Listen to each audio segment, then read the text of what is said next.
This was the final challenge. Vinson Massif was my last of the 7 summits. My decade-long, self-imposed rite of passage, in which I dared to climb to the top of the tallest mountain on each continent.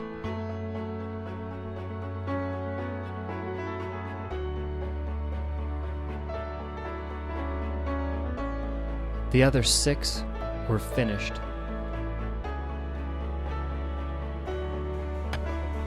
This is the summit! Antarctica was the concluding chapter and final testing ground for gaining whatever wisdom these peaks would offer. This is like a spiritual experience. This is insane. Vinson's summit is the crowning point of the vast desert expanse of Antarctica, the coldest, driest, and tallest overall continent. It's empty of life. And then over here, check this out. That's it. That's Mount Vinson. Yeah, baby! Not a bird, not a critter, no detectable bacteria nor fungus live this deep into the center of the frozen landmass. This place is an endless expanse of white ice and black rock sitting beneath the crushing weight of a thinly veiled outer space. Oh my gosh! This is Antarctica, baby! Yeah! It is just amazing here.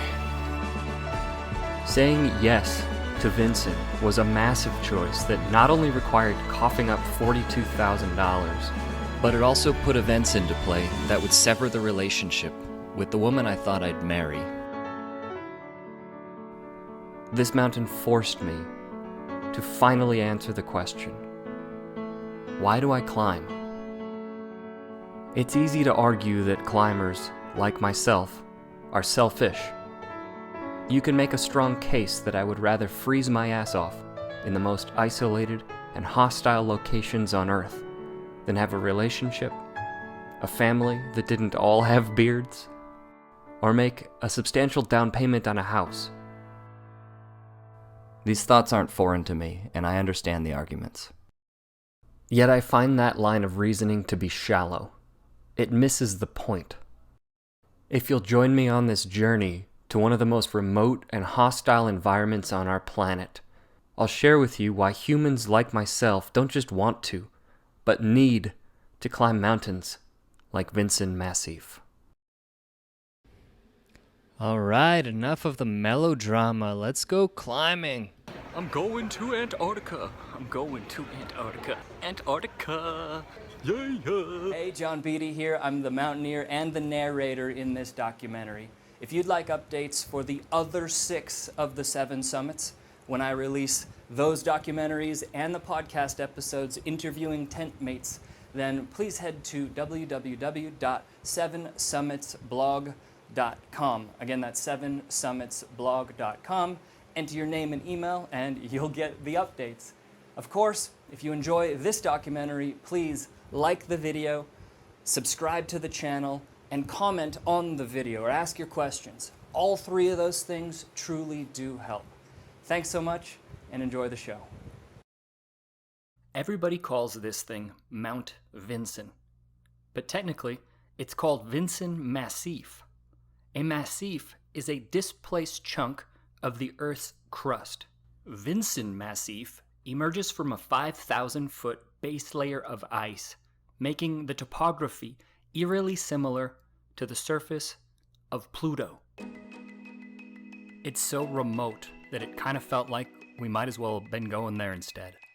Without question, it was the hardest of the 7 summits to physically arrive at, and getting there is just as much a part of the adventure as the climb itself. It all starts in Punta Arenas. This is where we meet the team, sort our luggage, and rest up from travel. This is also where Ferdinand Magellan and Ernest Shackleton used to hang. No big deal. My luggage, including all of my expedition equipment, had yet to arrive. Thank you, American Airlines. Somebody in Asia was telling me that the bag with all this stuff in it was either in Santiago, Chile, or Texas. I was slightly stressed, but I resigned to connecting with teammates as they started to arrive and getting my final phone calls in to family back home. ALE, Antarctic Logistics and Expeditions, is the company that manages our flights to Antarctica. Because they get to say who goes, they also get to say what happens. This is why I was so grateful that when they sat us down in a room for our pre-flight briefing, that they displayed an incredible leave no trace ethic, basically saying, this is the last pristine place on Earth, so we're going to take care of it, and if you don't like it, you don't get to go. Then we toasted over pisco sours and they gave us our boarding passes. I thought, these are my kind of people. My luggage arrived at 11 p.m. and at 6 a.m. we got the call that it was time to get on the airplane. The Russian Ilyushin is the only aircraft with the range and payload capacity to get us to where we were going. So there's no video of this thing from outside, but nobody said anything about from inside the bus. We're about to board that sucker. They showed us to our seats and gave us what seemed like a makeshift safety presentation. And we were on our way to the bottom of the world. The engine fired up, making the reality of what we were doing palpable. I'm looking back and forth. Everybody's in the down parkas. I'm going, guys, what is happening right now? We're going to Antarctica. As I studied the weird stuff hanging from the ceilings and just grateful that there was insulation, the reality of what was happening was punctuated by the loudest slamming door I had ever heard in my life.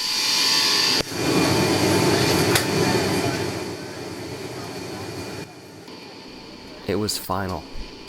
I was going. We got a first timer here. Yeah, I'm afraid to fly.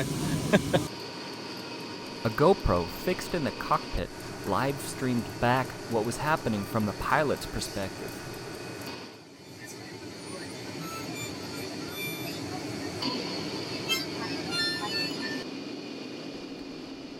I was experiencing a mind blow to my sense of reality, tantamount to the first time I sat in an airplane.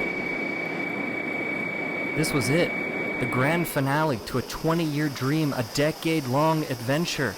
I was freaking out. What are all these knobs for? I can't trust oxygen that's spelled with an I. Who's this guy they're talking to on the screen? What do all these wires go to? I took a deep breath of oxygen.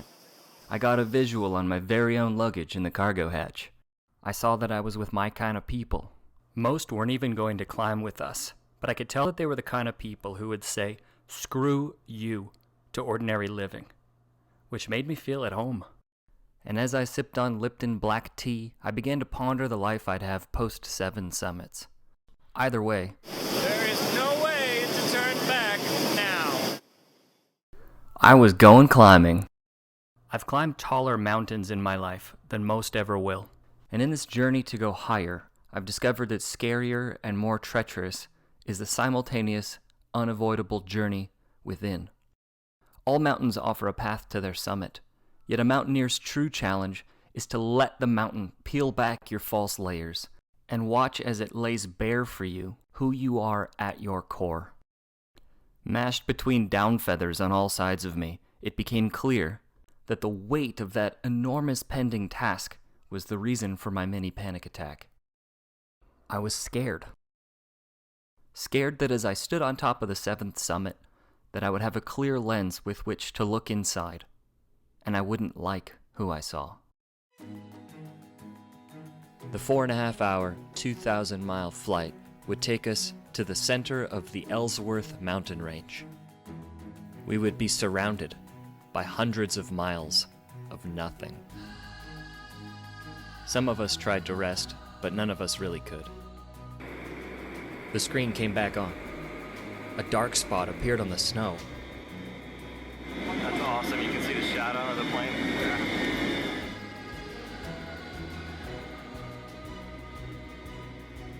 A few scattered rocks appeared in the snow, and I realized, those aren't rocks, that's camp.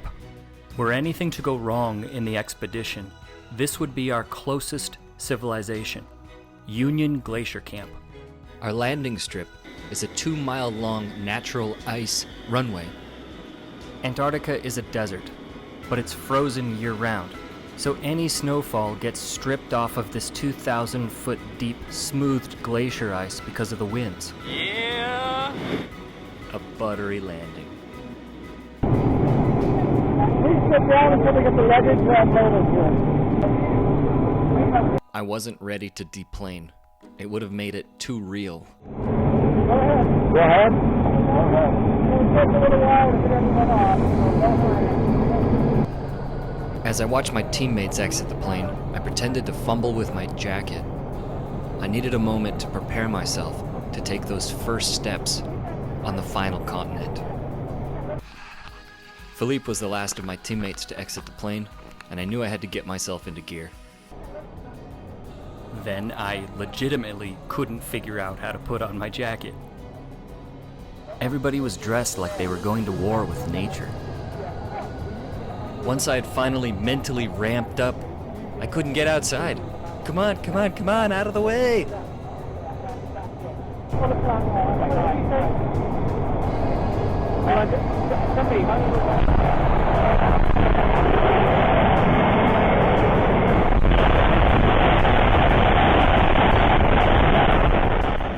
The wind was nuclear.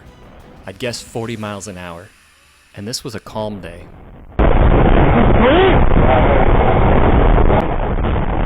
The ice was as slick as a buttered bowling ball.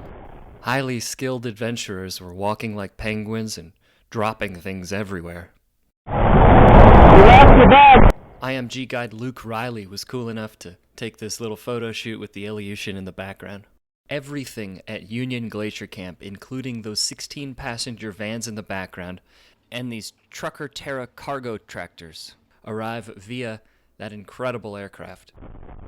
Once the zombie-esque stupor of excitement started to subside, each of us had had enough of the blasting winds, sub-freezing temperatures, and we were slowly driven into the van. Welcome to Antarctica, everybody. Okay, how many we got? We got 9, eh? Yeah, 9 plus me. Comms, Blue Van 3. Comms, this is Jeff, Blue Van 3, with 9 passengers leaving the Blue Ice runway. If a storm intercepted our shuttle, this is how comms would know to send a search party. Copy, thank you very much. Just leaving the runway with 9 guests. So we've got about 8 miles to go to camp, which is at the foothills of that Mount Ross.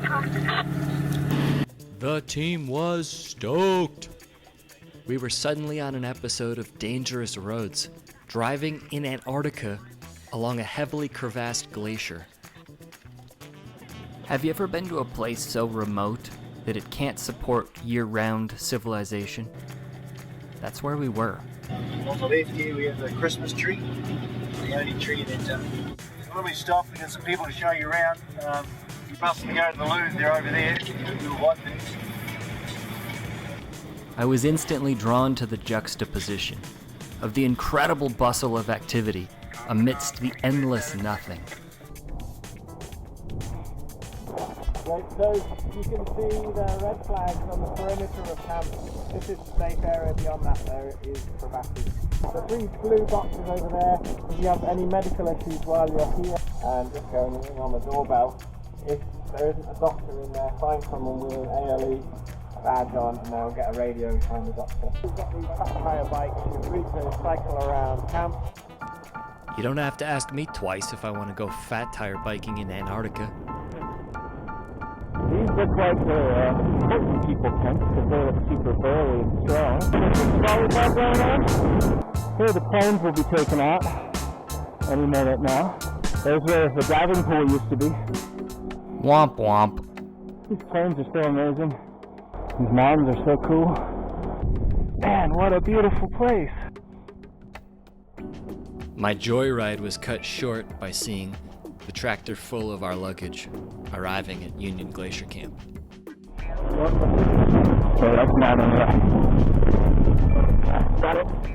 After the gear was unloaded, it was a lot of hurry up and wait until we found out we were flying out in 30 minutes to Vinson Space Camp. Suddenly that Ilyushin was in the sky, leaving us even more isolated than we already were. What do you think of this, Jose? It's the best.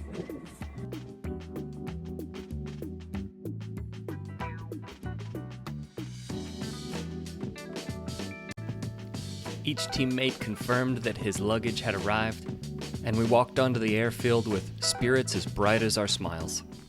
Say something to Brazil, John. Hello, Brazil!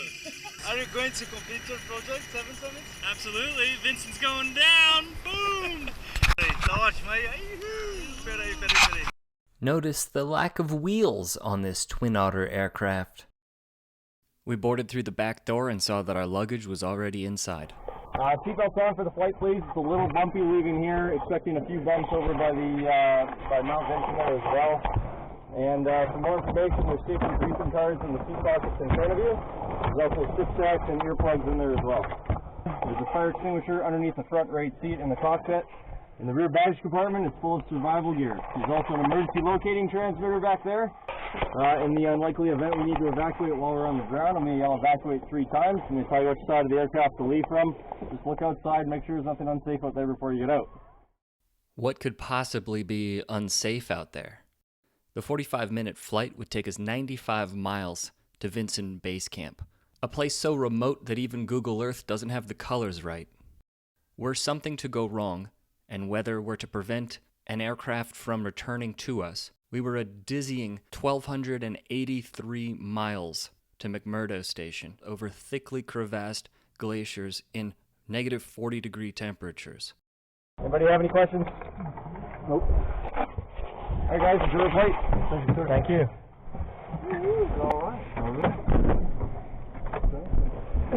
The bungee cord keeping the door shut instilled confidence.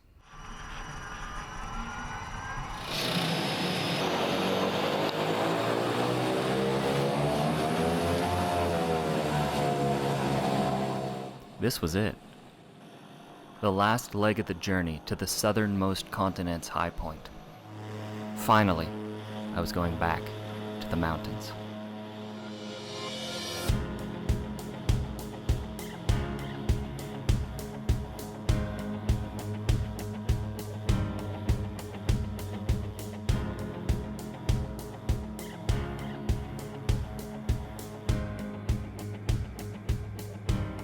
The landscape looks reserved for mythology.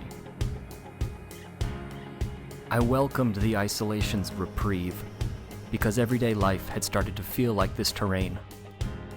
Broken and increasingly insurmountable.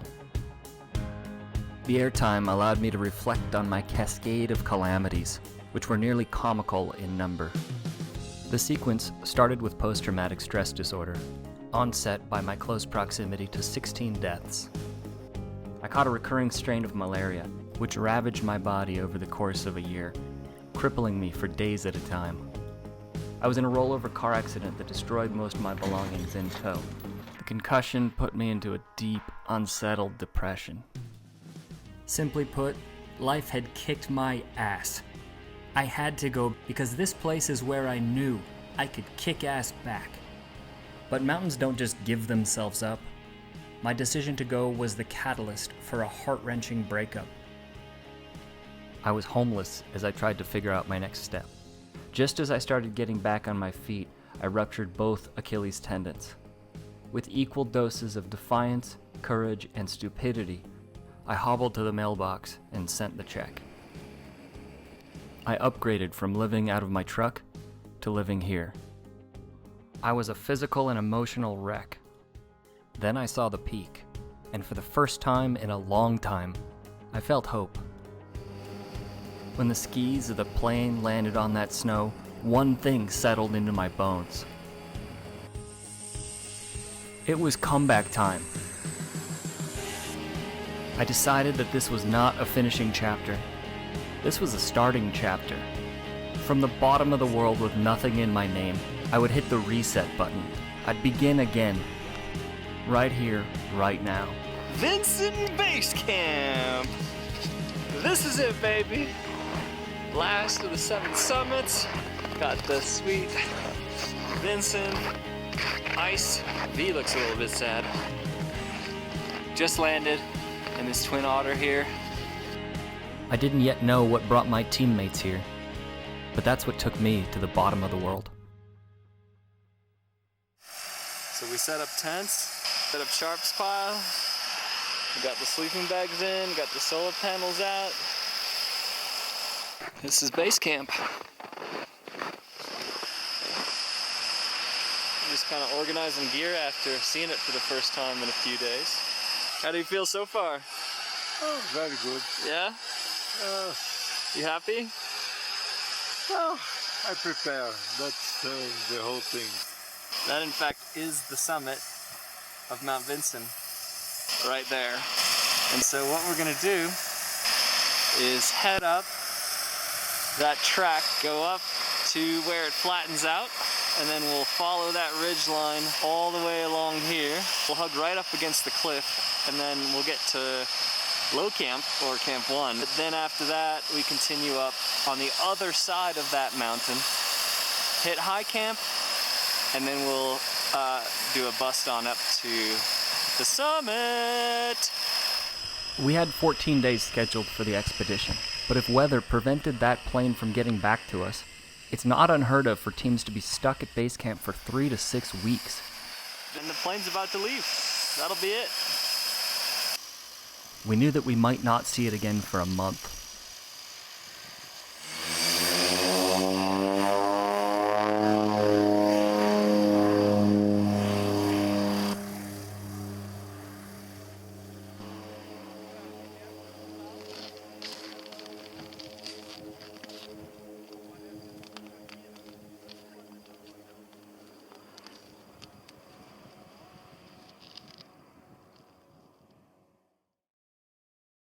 The silence took over and dictated our pace.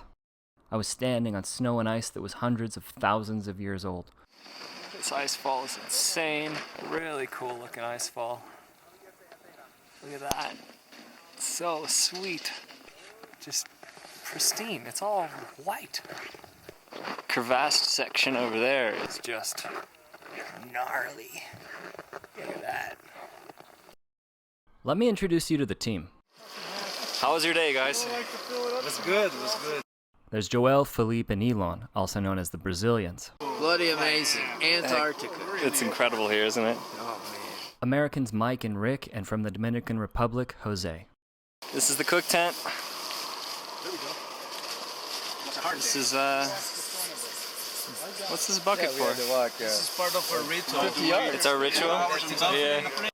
It's used to filter the food scraps so that no contaminants enter the environment. But we had other jokes about it. We had an awesome team. And awesome teams are created by awesome leaders. These are two of the best in the industry. Head guide for the trip was the man, the legend, Greg Vernovich. Greg has a major hand in the Mount Everest climbing world. He led my 2013 Everest expedition. What's up, Greg? Hey, how you doing? Thanks. I chose this specific Vinson climb because I wanted to climb with and learn from him. He's as good as they come, not only as a guide, but as a human. There's also Luke Riley. Great attitude, top-notch skills, tough as nails, and as handsome of a mountaineer as they come. I couldn't snap a shot of him without it looking like he was on the cover of an Eddie Bauer magazine. The sun won't set. It's 10 o'clock at night. The sun has dipped enough to give us a bit of a shadow. Got here in about 6 hours today from Punta Arenas. Greg said it was a record for him.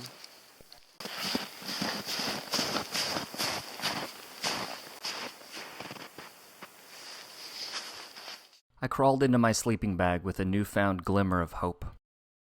It's day 2, and it is go time. We've got the sleds about set to go. Rick's looking solid. You've been ready for a while, haven't you?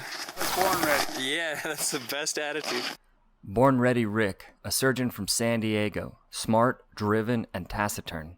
His mother didn't like it, though, because he was wearing crampons during the liver. That's awful. In perfect contrast was always joking Mike, a doctor from Salt Lake City, who put up many first ascents in Red Rock Canyon.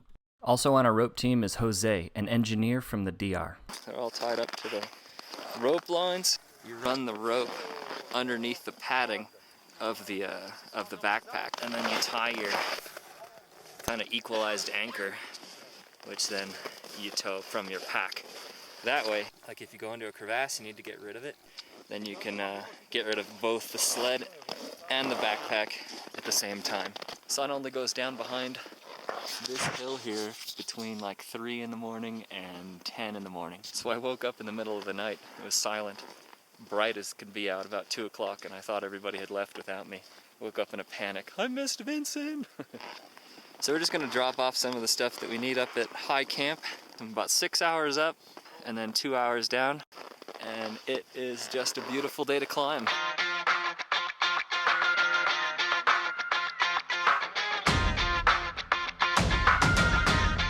We're gonna be going in front of that avalanche zone there. We are en route, and it is cooking. I had to strip down. I'm not even wearing gloves anymore.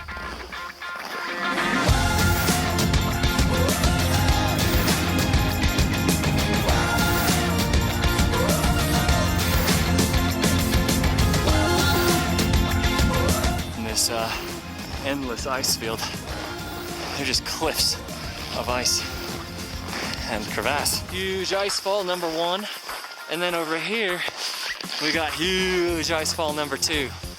All this runoff, all that right there, yeah, that's all dropped down from this mess of a collapse of ice. So these things could be as fresh as yesterday and as old as 1,000 years. This is kind of cool. That's my educated glaciologist guess anyway. And then this thing is just enormous. It's just the coolest, prettiest ice fall set of crevasses I've ever seen. It's super steep as well. You're gonna get 60 to 70 degree slopes there on average. Easily one of the prettiest places I've ever been to in my life. And last I heard we're a little over halfway. Yahoo! We're gonna drop stuff off, head back down, probably tomorrow come back up, and then once we do, we're gonna be heading up here, up these fixed lines. Still warm as can be. I'm just in this one layer, this base layer. God bless Costco for their 32 degree thermal. Current time, 6:16. That means we've been out for 4 hours, 45 minutes. And man, there's nothing better than the sight of pulling into a camp like this. Yeah, what up? Really cool spot for a camp. You get to unload all the gear that's meant for the stash, turn back around, and go back down. Low camp! Going down is certainly faster and easier than going up. Is the added benefit of getting to see a totally different view. You can't conquer a mountain. The very idea is dumb. But for those who have ever looked at a peak and thought, I don't know if I can make it up that thing, but I'm gonna try, my deepest respect goes out to you. As the other team fell behind, I became humbled and in awe of how small we were in this place. We got some reports about wind, soup as they called it, down low. Coming down the hill, made the corner around that elbow. That is a gorgeous base layer of clouds down there that I guess is just engulfing base camp. And then over here is that beautiful sub-peak that's just reflecting that light off the sun in the best possible way. And then over here, the third and second highest mountains in Antarctica. When you acknowledge that there's something in the world that's bigger than yourself, Mother Nature will reward you by dancing with you. We are at the lip of this cloud layer, diving straight into it. We are just flirting with this lapping wave. It's so cool. And when we get into it, it is going to be cool. It's gonna suck away like 20 or 30 degrees of warmth from the sun. Now it's gone over here. That's so freaking fun. Nothing. It just retreated. Like we're walking at it. And ran away by like a third of a mile. Off in the distance, you can see there's some mountains poking out, which is really amazing. Islands in the sky out there. Just like that, this cloud washed on us like a wave. 1 second you're in the sunshine and the next second you are under the cloud. The temperature just dropped right now, like 25 degrees as that cloud came over us. Oh, yes! This is sweet! There it is, base camp. After 8 hours and 10 minutes, we have made the round trip journey from base camp to Camp 1. You can see the sun is nowhere to be seen. We're that deep into this cloud, 300, 400 feet of visibility. This is more like the Antarctica that I expected. So we're gonna pull into camp here, put on some layers, get some food, and get in the sack. And then we'll see about whether we're gonna go tomorrow, depending on what this weather does. With any luck, we'll move on up. We crashed immediately, trying to get some rest for the next day's work. A few hours later, it was déjà vu. We climbed on the previous day to split the load we'd carry and kickstart our bodies into processing the thinner air. Now we would move the remainder of our gear and our newly acclimatized bodies up to Camp 1. Okay, it's day 3. Behind me, you can see the cloud that we came out of. It stayed still the entire night. It's another great day for an expedition. Unfortunately, we lost Ilian. He decided that he wasn't up for the climb. Mountains push us to our limits. I've certainly been bitch slapped by a mountain or two in my day, so I had nothing but compassion and encouragement for the guy as he debated his decision to stay or go. But ultimately, the choice was his. He caught a plane out and we were moving. Can't wait to hang out at Camp 1, catch some rays, a little bit of sun tanning, a little bit of rest for the legs. Peace. Mountains are measuring sticks, not just of strength and endurance, but each foot of elevation somehow seems to quantify your ability to dig deep, your ability to be a team member, your leadership skills, your ability to listen and to follow. Mountains measure your gratitude when conditions are miserable, your cheer when people piss you off, your ability to apologize when you've offended someone. They measure your emotional maturity, which I clearly have little of. They measure your wisdom and your willingness to turn your back on mountains that aren't for you. Alright, we just passed the last big hill, past the first ice fall. We're coming up on the second. It's real hot as hell. Seriously cannot get enough skin cover tonight. And the only problem with that is that it has become boiling hot. I can't bear to put on gloves. Clouds have started to turn from clear to cumulus to the dropping. It looks like a little bit. Hidden in some weather coming for us. Not too late. So I'm happy to be out here. Mountains magnify who we aim to be. If you start your climb as an asshole, you're gonna come back a bigger asshole. If you start as a teammate seeking connection, humility, and inner strength rooted in compassion, like these guys, then you'll come back with a greater degree of those qualities. So approach mountains with the intent of becoming your best self. And the mountains will show you where you're at now and then chisel you until that better self settles in. If the question of every person is, am I enough? Then mountains make us enough, and they give us something to point at and say, well, I was enough for that. Okay. You guys doing well? Yeah. Way to go, Mike. How you doing, man? Feeling good? That's what I like to hear. This is the final moment. Coming in to low camp. I'm gonna pull this cash out. Oh, it's good. Setting up stuff. We joke that we go into the mountains to get high. But there's truth to this, in that we gain a mind-altering connection to nature and to being a part of a team. You good, Rick? You good, Greg? I think we're moving into low camp on a perfect day. I love it. Hold on. Nice. Great job. Nice work, Jose. Yeah, Jose. Hey, Jose. Welcome to low camp. The building blocks of these wind barriers are sawed straight from the ice. Because we were one of the last expeditions of the season, we got to poach the hard work of other teams. The boon was a great kickstart to our rest days. Look at that mountain behind us, that pretty mountain. We're going up that sucker.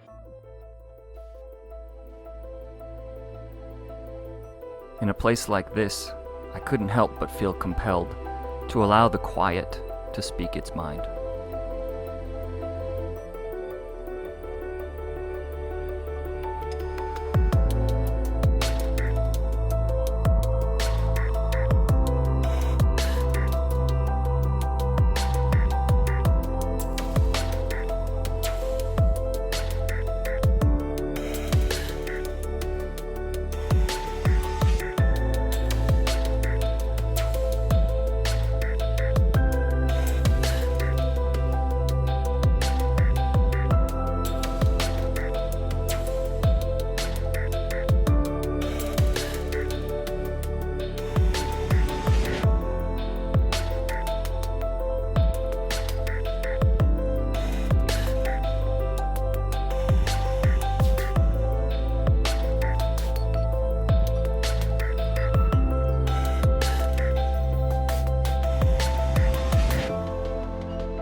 If humans took care of the Earth in the same way that we take care of Antarctica, would the entirety of the planet be this beautiful? Some people wonder what it's like to use the restroom. All along the mountain you got these yellow flags periodically and at every camp. So here I am at low camp, and as you can see this is a well-used pee spot. So that's how we keep it all pristine everywhere else. That's the only spot that gets urinated into. Nowhere else on the mountain except at one of these yellow flags. So that's for number one. And for number two, here you got this little baggie. It's got decomposting material, chemicals inside of it. Sit down right there, and it's quite the place to take a poop, if you ask me. That's what that block is. I'm not just being gross, Mom. A couple of pounds lighter, I crawled into my home and tried to rest in the sunlight of the night. People say that mountaineering is a bunch of badass adventurers, but this is actually what it is.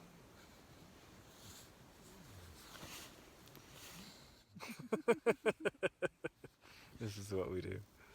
You have any input? No, I agree.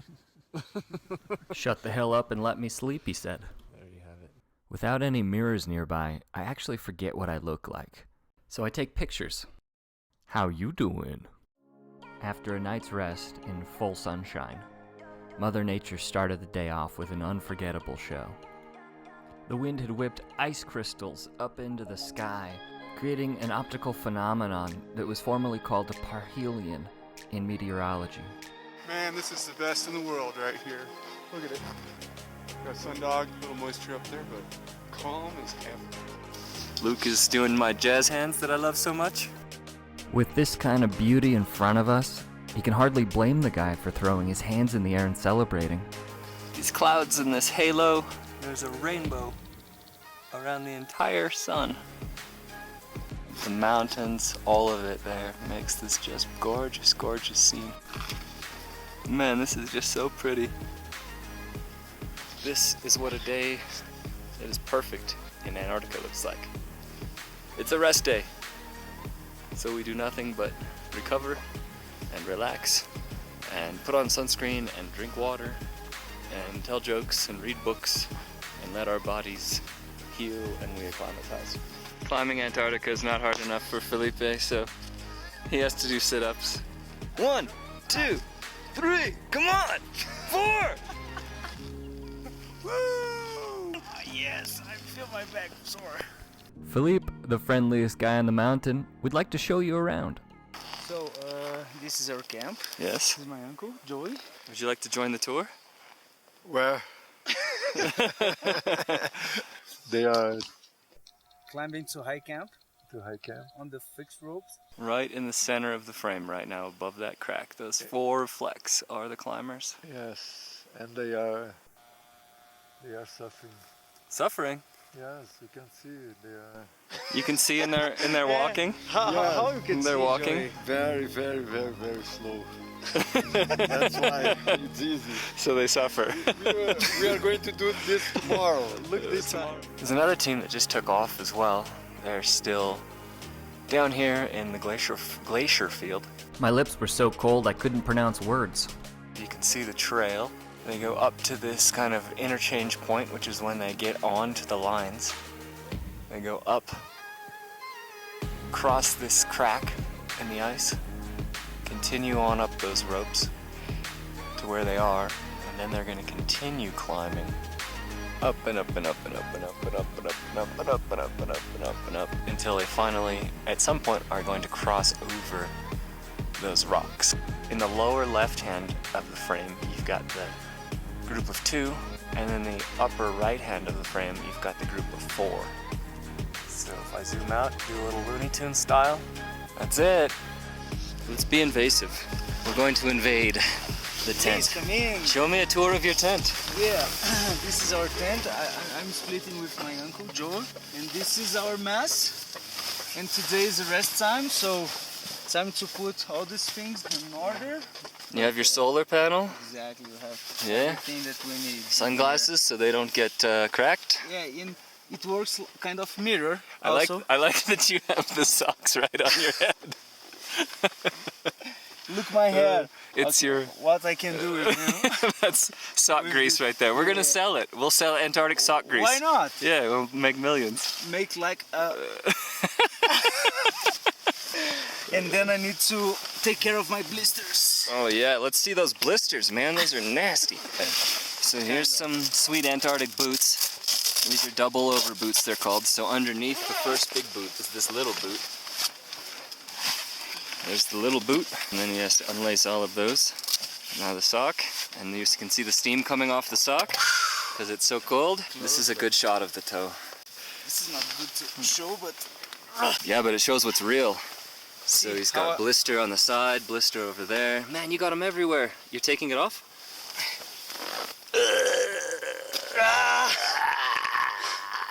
Gross. Does it feel okay though? Yeah, no, don't worry. Not too bad? No, it's kind of bad right now. Well, thanks for the tour. Thank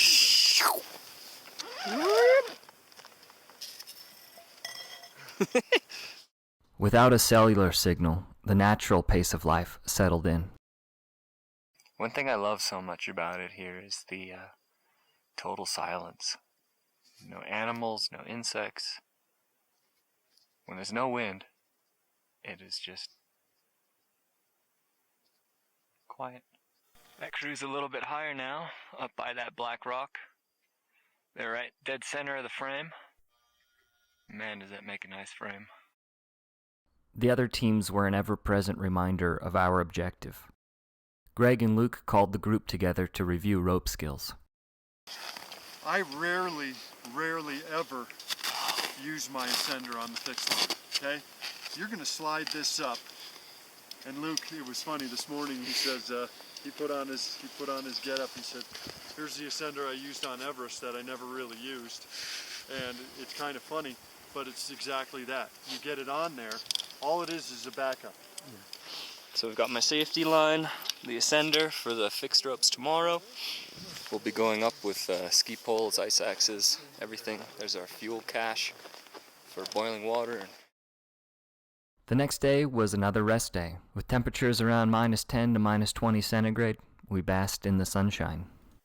You hear that? That's the party. 11 p.m. Saturday night.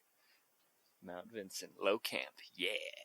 They were calling for higher winds up high with a low temperature on the summit of 32 degrees centigrade below zero. Meanwhile, we stayed here. We thought, man, if we're going to do this thing, we're going to summit, might as well do it on a good day. So we're thinking on Monday is going to be the day to go up because the winds start to subside. If we can get up to high camp on Monday, that should give us a good shot at the summit on Tuesday when ideally the winds continue subsiding down to nothing. A couple of the guys got quite excited by the fact that 3 ladies rolled into camp.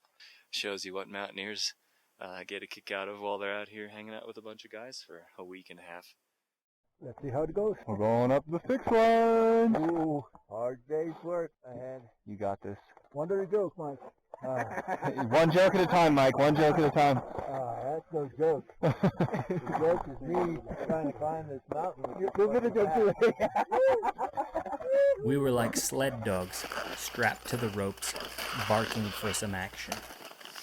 Day 6. So here's the team. And that's what we're heading up. It's a perfect day to do it.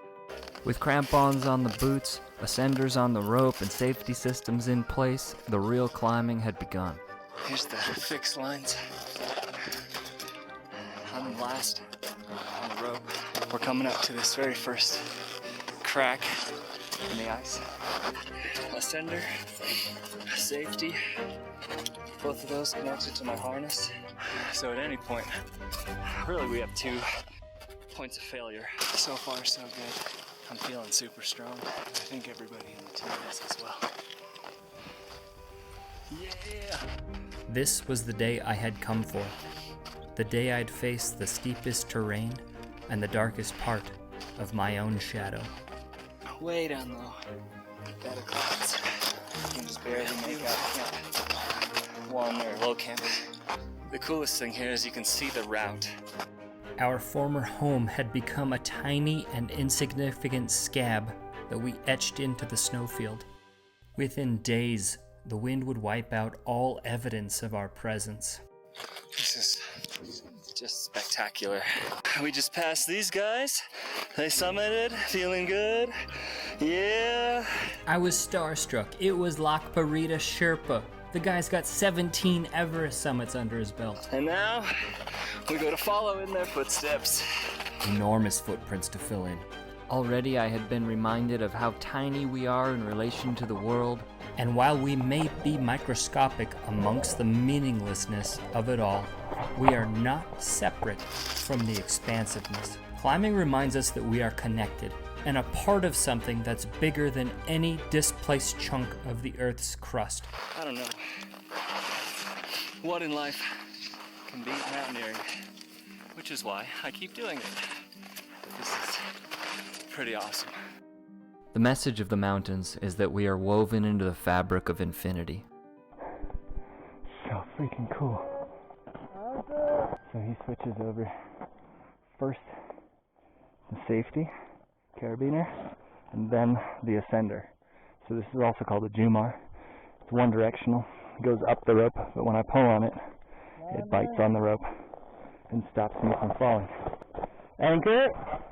Each step higher is a simultaneous step deeper into the topography of the unknown. Sure, there's untouched rock, rarefied air, and increasingly lethal terrain, but more significantly, climbers have an insatiable desire to hear the mystery of a mountain's message to each of us individually. Oh, fantastic about the gorgeous day up here. We're halfway up to the place we call Lunch Ledge. Fuel up, get some water. No wind, perfect temperature. I'm having a great day. How about you? It's a good looking team here. Climbing is the simultaneous suppression of the physical body and the forced reliance on the human spirit. Each excruciating step peels back yet another layer, revealing the inner wilderness. To climb is to crawl from the cocoon that you didn't even know you were in. The wind kicked up. It's getting kind of cold. This is just insanely cool. Easily one of the most beautiful ridge lines I've ever had the pleasure of climbing. It's like, I don't even know where to look. Yeah, this is rad. Could not be happier with this climb, this team. If you've ever pushed yourself to your limits, you may know the inner wilderness I'm speaking of. Perhaps you've run a marathon, or run from an abusive relationship, cycled 100 miles, or reached 100 days of sobriety. You backpacked across a continent, or battled your way through chemo. That's what we came up. For me, the immense exertion of climbing up a 3,000-foot, 45-degree slope with 50 pounds on my back draws out the devil in my mind. I hear its pathetic little voice taunting me with my own worst fears. You don't have what it takes, it says. You're not good enough, and you'll never be enough. Who are you to think you can go higher? What makes you think you're worthy of this peak, worthy of love, or even worthy of a team? The voice tells me I'm only worthy of being deserted. It tells me I'm dead weight. That's the voice of the devil in my mind. It may speak to you in different words, but we all have that voice. The inner verbal abuser. We'd be awful people if we talked to anyone else with this voice, yet most of us let it run rampant in our own minds. Climbing draws this demon in your mind out into the open. Once it's fully exposed, you can see how puny and pathetic that self-critic really is. You prove it wrong with each step, and its toxic presence is choked dead by the light. Not the light of the sun being reflected off of the glaciers, but from the infinite wellspring of the soul. That is quite a bit of exposure. The common thread for the greatest struggles that each of us face is that there's some part of us within that thinks, there's no way in hell I can beat this thing. Those very moments are our chisels. When our backs are up against a wall, we're forced to grab that chisel and use the very thing that threatens us as a tool to carve out a better self. Antarctica. I tell the devil in my mind that I'm leaving it behind, frozen into the ice. For me, that's exactly when the mountaineer enters the state that we call beast mode. Beast mode is when you suddenly find yourself unstoppable. Beast mode is when endless energy comes out of nowhere. It's when your determination is larger than any mountain on Earth. I found that state, and suddenly, the inner beast was unleashed. I was living in the now, the state of total presence and flow. Beast mode makes you feel like you're living with, in, and as a god. Or maybe it's just a sugar rush. Yeah, that's hitting the spot right now. Top of the second band of rock. Getting high. Each mountain has taught me that the deeper I'm forced to dig, the larger the reservoir of inner strength that appears. And that view is just insane. Endless nothing. This huge mountain range is bursting out of it. Everybody's feeling strong, I think. If you want to go far in the mountains, pace yourself. So we rested and recovered even on this 45-degree, 3,000-foot ice slope. And that's when I started thinking, in the mountains, I am the overcoming of fear. My fear of falling, my fear of failing, of not being enough, my fear of dying alone. Here it is, top of the fixed line. In this place and with these people, I exist as passion. I am perseverance. I am not the regrets of my past or the anxieties of my future. I'm not just enough, I'm more than enough. I am complete. I am at once nothing and I am a part of everything. I climb because mountains are the terrain where my spirit has a chance to speak louder than my shadow. Couldn't be much better than that. Take that, devil in my mind. What you looking at? We topped out the fixed lines and the wind kicked up strong. We scrambled to put on layers as the temperature in this exposed place dropped dramatically. To boost our spirits, Greg told us one of his favorite stories. The story of Sue's Pyramid. Sue's Pyramid? I just learned is right there. It's story time, kids. Back in the day, the director of International Mountain Guides, Phil Urschler, saw this perfect pyramid in the distance, and he said to his wife, Sue, there's nothing in the world as perfect as that pyramid. Except for you. It's a beautiful story, but my heart was raw. As I looked down on what we had come up and considered what was ahead, the thoughts and memories of my ex flooded back to me in full force. They say that after a breakup, you gotta get your space. I think it's safe to say that I went overboard. Now we're on the last final stretch till we get to high camp. What's wrong with me? I thought as I took these agonizing steps further to nowhere. I loved her fiercely. I had found something in life that I thought to be more perfect than Sue's pyramid, and I blew it to come play in the snow with 8 dudes I barely knew. The devil in my mind was back, challenging me to round 2. What an idiot, it said. Fortunately, places like this have a way of giving perspective. You can see the curvature of the earth, not just literally, but figuratively as well. Oh my god. It's too pretty everywhere I look. Ironically, I dreamt of bringing her along.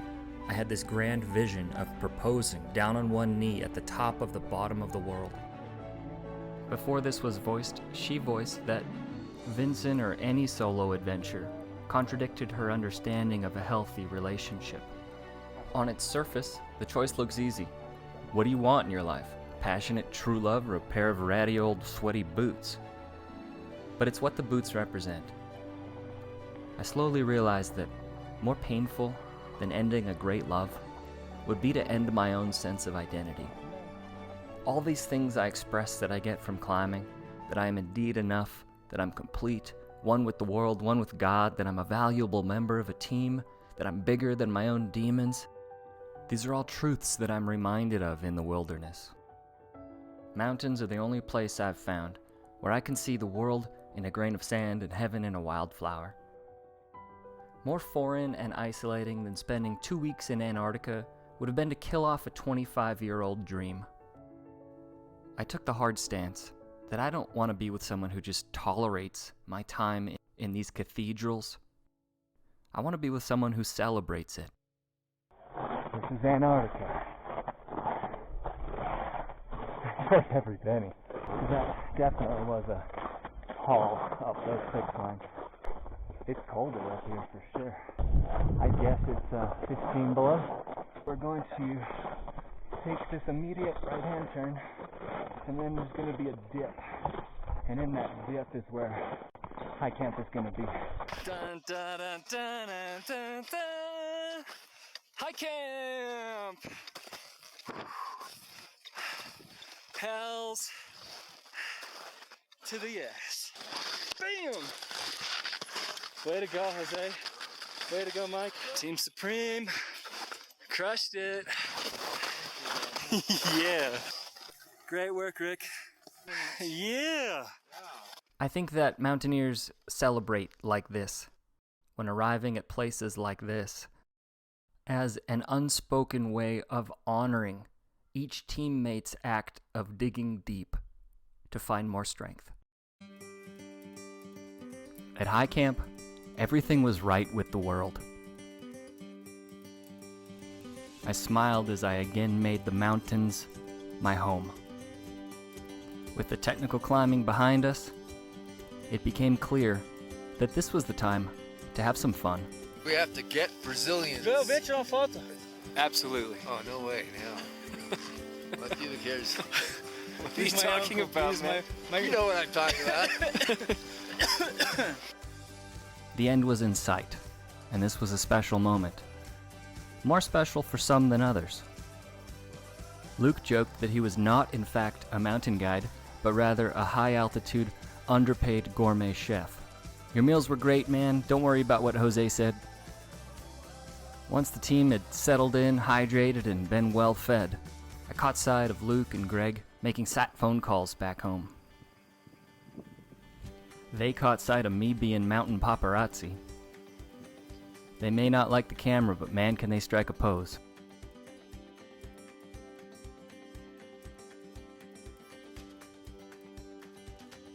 I couldn't not go explore.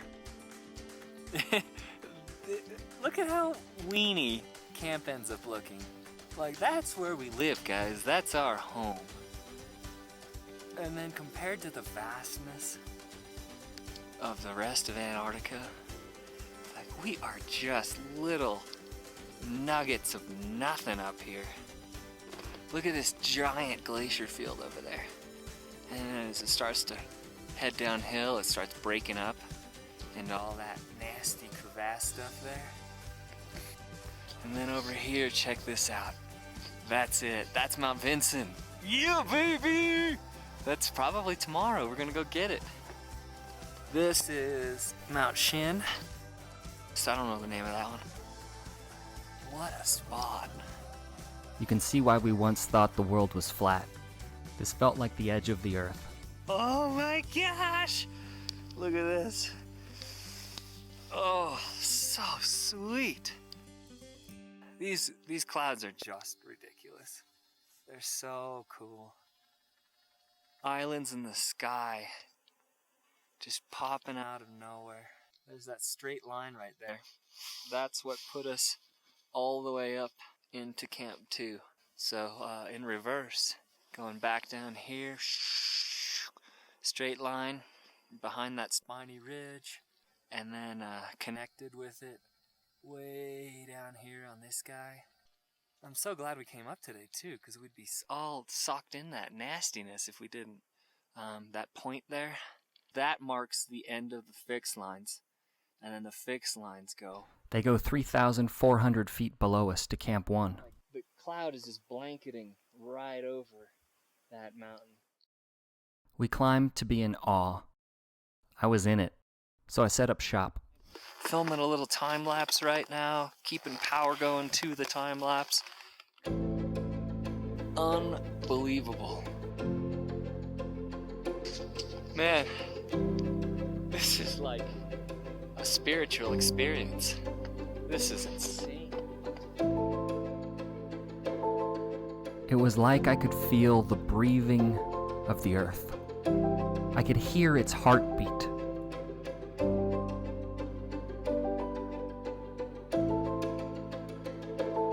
I seriously can't believe how pretty this is. Oh my gosh, this is Antarctica, baby, yeah!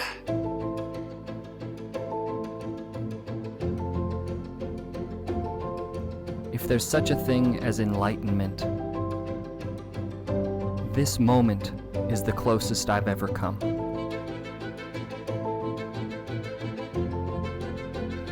And it is just beautiful. Yeah, Mount Vinson! Hi, camp! Woo! The Buddha sought the wilderness for his wisdom. In this moment, I understood why. I understood why Moses and Jesus climbed mountains to be with God. Why Hindus and indigenous tribes have named mountains to be holy. Why Greeks and Romans said that mountains are the dwelling places of the gods. Why Muhammad said that mountains stabilize the earth. Good grief. This is just beautiful. Just insanely beautiful. If there's a God out there who wants us to better care for our families, to love our neighbors, humble ourselves, admit our mistakes, treat our teammates as though our lives depended on one another, and experience both the wrath and the beauty of the universe, then my church will always be the mountains, God's cathedrals.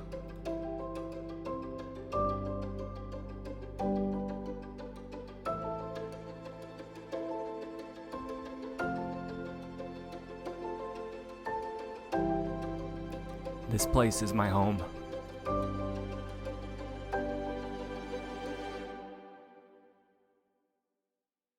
Suddenly, I felt like I was gonna shit my pants. It was so majestic that my stomach did somersaults all night. I did mad dash sprints in and out of the tent. I got about 45 minutes of sleep. I was exhausted, dehydrated, and literally drained. And it was time for the summit. All right, it's summit day. We got the call About 9 o'clock. It's time to shoot for it. I'm not feeling so hot. I woke up with my wrist just killing me. Mountains don't take excuses. When the weather's good, you gotta go. Go for it. I'll kick it into gear soon. There's the summit there. A little break time. These guys are doing well. Feeling strong. We were an hour in, and my strategy was fake it till you make it. Oh, great. We're staying still. I can stand still all day. What's the plan? We're gonna keep moving here. Okay. Hands are good.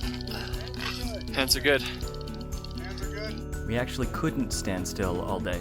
The temp being at -20, this dangerous place required movement for warmth. We're taking it one step at a time. Slow going. Getting towards the top of the steep section. It'd be nice to have flat. The only thing that drained faster than my legs were the camera batteries in this cold. Extremely difficult to film with how cold it is, so this won't be very long. Every photo, video, and battery change was a risk for frostbite on my bare fingers. Each shot you're seeing had a 90-second window of safety. The wind sure does strip off the heat. Man, when that was blowing, it was cold. But everybody seems to have hit a rhythm, which is sweet. Beautiful view downstairs. Just gorgeous. That's it, hands cold. Terrain is changing a little bit. Got up here into this blue ice. Definitely makes the crampons required. The hours passed by, and I was just spent. Adds a little bit of diversity. With each breath, I could feel the moisture in my throat and lungs freezing. The centrifugal force of Earth's rotation causes the atmosphere to cluster towards the equator. The atmosphere is thinner on the pole. So, similar to 16,000 foot mountain. Sure feels like it's taller. To me, it already felt like we were at 20. Lots of pressure breathing. We don't use supplemental oxygen. The human body can acclimatize to 23,000 feet. Alright, break time. Everybody's in Pain City. Another 2 hours or so to the summit. Sweet! About 15,000 feet above sea level, maybe some change on top of that. Just had a nice long break. Revitalized the soul. What's going on? I just got to unzip, okay? Into the straightaway. I'm going to start the switchbacks up to the summit ridge. Feeling pretty tired, but definitely have what it takes. This is it. Yeah. Bam. I've never cried on top of a mountain. I've bawled my eyes out on the way up and the way down, but the top is an arbitrary rock that happens to be at altitude, and it's usually buried under snow and ice. So this is the point that I started getting weepy. We got half hour to our next stop. 45 minutes to summit after that. I knew that most of the work was behind us. Everybody's huffing and puffing, feeling good, feeling the pain. Soon, we'll be heading up that summit ridge. Greg's leading the pack. Luke's killing it. For a minute I thought that was Vinson and I was about to shit my pants. Again. I don't want to go over there. That's Vinson up there. I see the summit not as something to be conquered, but rather as a fulcrum that can act as a pivoting point towards the next era of your life. If you ask them to be, mountains can be about moving on. Moving on from childhood, moving on from selfishness, from expectations of others, moving on from love, from injuries, and from deaths. Mountains are how we put each chapter of our life to bed. They're how we open our hearts to the next chapter that's to come. Mountains are about letting go. The climbing itself is art. The summit is just gravy. Alright, here's the summit ridge. This is pretty phenomenal. We we got a little exposure, so it's time to get moving. Jose lost his crampon. The plastic pieces were falling apart in the cold. I couldn't help but bust up laughing when Luke said, "Don't bring crampons from Walmart to Antarctica." They got him sorted out. For how tough, fast, and experienced he is, he was incredibly patient with us. Hopefully he got it worked out. Unbelievable place, dangerous place. Time to move.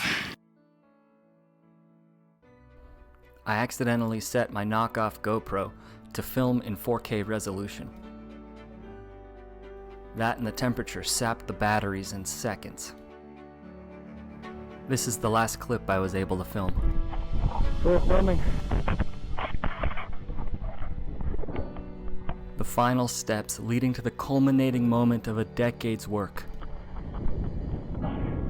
And the battery was dead. And I didn't care. Instead, I felt immense pride for my teammates.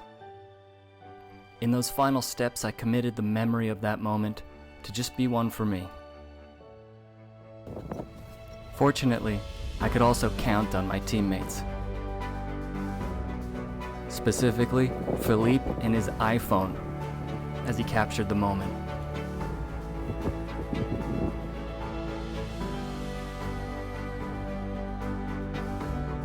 A few minutes later, I found some juice in my backup camera. This is it. Top of Mount Vinson. It's about 30 below is our guess, cumulatively. Here's the team. Hell yeah, guys. Thank you very much. Congratulations to all of you as well.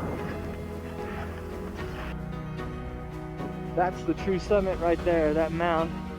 We all got some photos on it real quickly, but because of the exposure, came back down to this safer ground. Check that out here.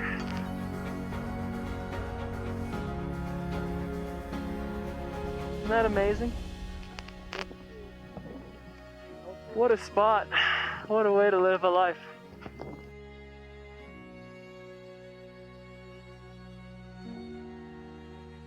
By the timestamps on the photos, we spent a total of 14 minutes at the summit, much of it spent fixing gear to maximize warmth. And then, it was done, and the next phase of my life began.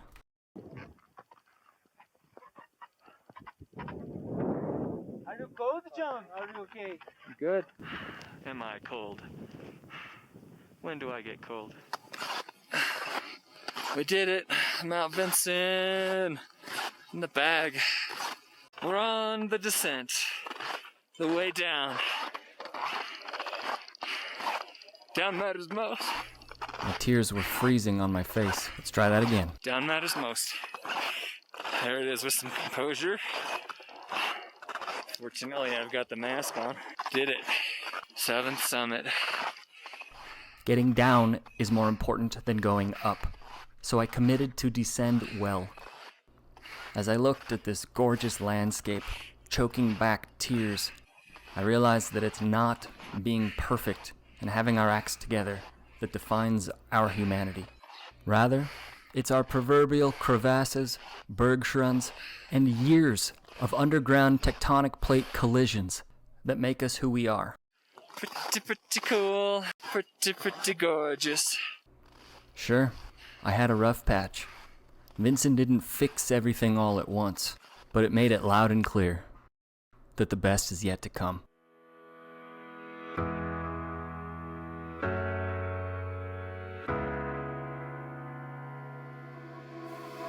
We left the high camp, came down these fixed lines, and we're heading back to low camp, and hopefully to base camp, and with any luck, we'll catch a flight out in to Union Glacier. All right, we descended back to low camp.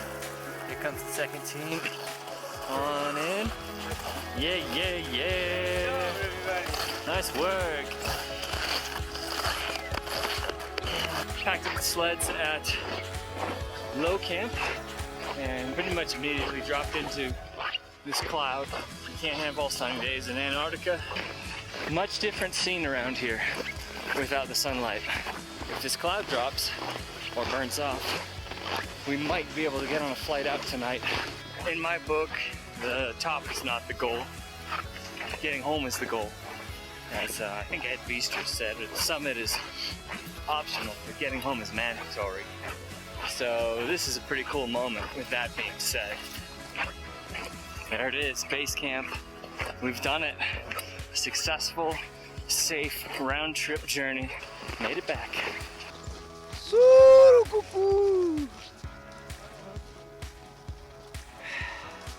What's this stuff?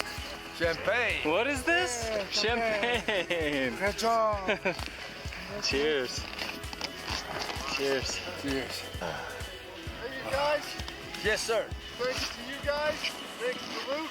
Thanks for the gang around here at ALE. And Yeah. thanks for the mountain being here. Yes, Yeah. Congratulations. Aê, doutor! It's filming. It's recording, actually.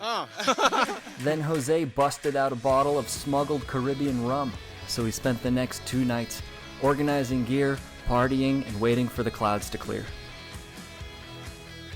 After getting in and having 2 days of waiting in the crappy weather, fogged in, finally, the flights are arriving. Yahoo! We're going back to Union. The last time I saw a plane here, I said it was comeback time. Well, thanks to these guys, and thanks to this guy, I was back. Mountains galvanize humans. They're grander and wiser than we'll ever be. Maybe it's because they put us closer to God. Maybe it's because of how little they make us amongst the infinite nothing. It's really not our place to say, but simply to trust the truth. That mountains can heal us.